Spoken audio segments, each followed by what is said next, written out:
Okay, so this is pretty much the architecture of what we're proposing, which is that you come in as a novice, select a type of site, you can choose blank and switch pretty much over here to the expert side of things if that's your preference, depending on your level of skill and what it is exactly that you're doing.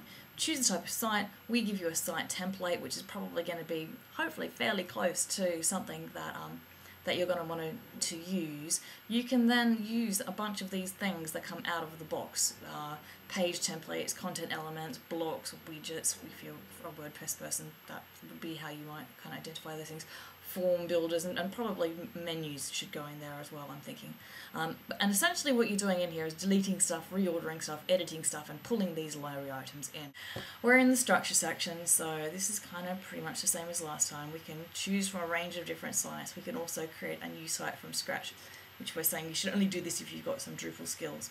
Any terminology in here is just very much kind of just stuff that I've got down quickly more than anything else. So again, taking a look through and seeing what you would get if you chose a blog, what you would get if you chose an event. Come on, computer.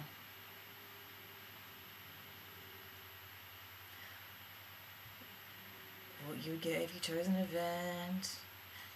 This stuff has got quite a bit of crossover with installation profiles, so we need to talk through some more about what how this relates to installation profiles and make those two things kind of merge together well, or work out what we want to do with installation profiles. But anyway, so we're here, we're making an event, we're going to decide to build an event site. Hopefully this will start working more quickly. Okay, and then we land on this kind of a sitemappy page where we're shown the different components that you know the people who have designed the Drupal experience have sort of designed as what they think is probably going to be a pretty useful events site. Now, don't look at this in too much detail, I've thrown this together very quickly. We'd spend a lot more time working out what the sites were and what would go in them. And down here we've got some useful things. We can preview our site. I've got this idea of a meta page here as well, which is kind of similar to what we were doing in on the creating pages. And I don't really know if we need it or not, but I'm just putting it there as a kind of an idea for places where we can put in more detailed information or components.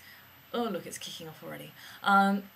Save and close, and then we've got this little palette of library things here, things that we can use in the site builder. So site template, page templates, content elements, blocks, widgets, and a form builder, and again probably a menus thing as well. And we can create some menu items there.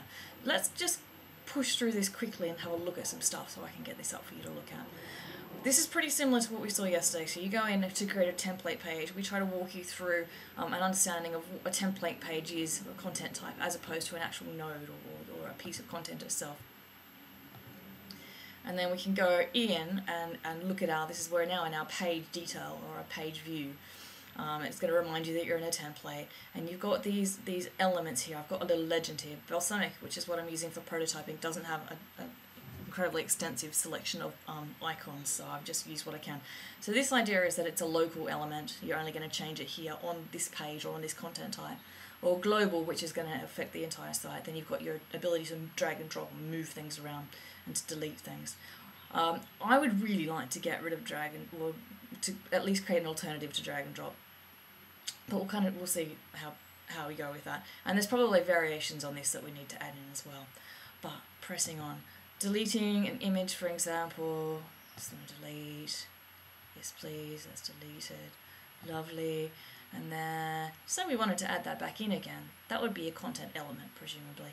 And we can click here, and it would just add it in. I'm not exactly sure at this point how it's deciding where to add that, or if we need an intermediary step to sort of for you to tell it where it goes. And then we can move it over to where we want it to be. So that's on only content on this particular content type. So we've taken an image off the content type completely and then put one back in again. And then now if we wanted to look at moving navigation, then presumably you would be able to move that around again. But it's likely that this is going to affect your entire site. So we need to have some sort of a warning that says, you know, do you want to apply this site-wide or not? It's debatable as to whether you should be able to do this on any page or not.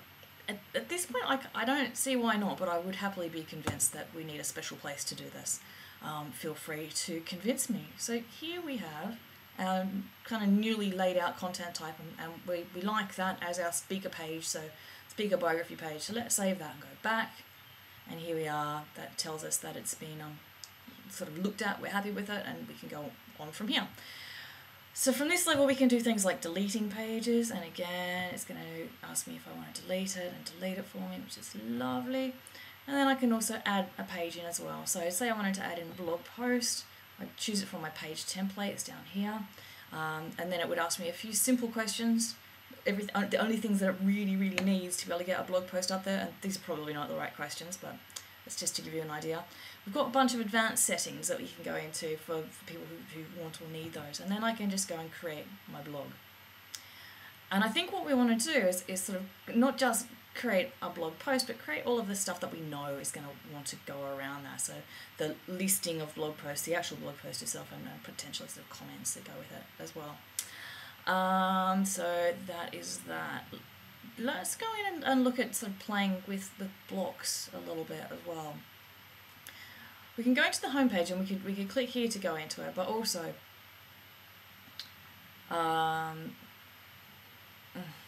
also, if we want to click on page detail, then the default view of that is going to be for the home page view. So this is our home page for an event site. And this is very distracting, sorry about that. So we've got all of the different elements here. Our navigation here on this page locally is actually going across the top here, not down the side. And I've got a few different blocks down here, some blocks that I can edit in place, and a piece of content here as well. So what shall I do? Let's switch the order of these blocks around, and I can do that just by choosing my move tool here, and that switches around. And then I can actually go in and edit. So I want to edit the text in here, I can edit some text. That'll give me a window where I can go in and type my changes in there and save it. And great, okay, that's good. Now let's say that I wanted to add a bit of content in here that showed all of the stuff that people were tweeting about our events. Let's switch over into blocks and widgets, and we can imagine that there's a Twitter feed widget block that we can choose there. And again, it's kind of similar to what we saw before with creating a blog post. Ask me a few things that it needs. Again, I'm still thinking about how we tell it where to live on the page, or how it kind of guesses. We then can create a Twitter feed, and it'll copy in there, and we can move it around and do various things with it. So that is that. I'm trying to remember. Oh, that's right. Say then that we wanted to create our own block. The ones that are in here actually aren't necessarily the ones that we want to use. We want to create something completely from scratch. Now we can use this little link here, which would take us straight into creating blocks ourselves, or we can pop up here and go into the toolshed, which is definitely a kind of working title. We can talk about exactly what that should be. And if we go in here, then things are going to start looking a lot more familiar, I think, to people who are familiar with Drupal. This is where a lot of the site building tools we are proposing will live. So we've got making and editing blocks, making and editing menus, content types, taxonomy goes in here, maybe sites, making, I don't know exactly, and you know, kind of, there's a lot of scale then for everything to be able to sort of, well, not everything, but for lots of different things to be able to go in here. So then if we want to go into make or editing blocks, we're going to start seeing stuff that looks pretty much like D7 at the moment, you know, the Yodi blocks interface, but with added usability love. And this is where a lot of attention does need to go to actually make sure that these interfaces are going to work really well. Yeah, I think that's kind of pretty much everything that I wanted to show you for now.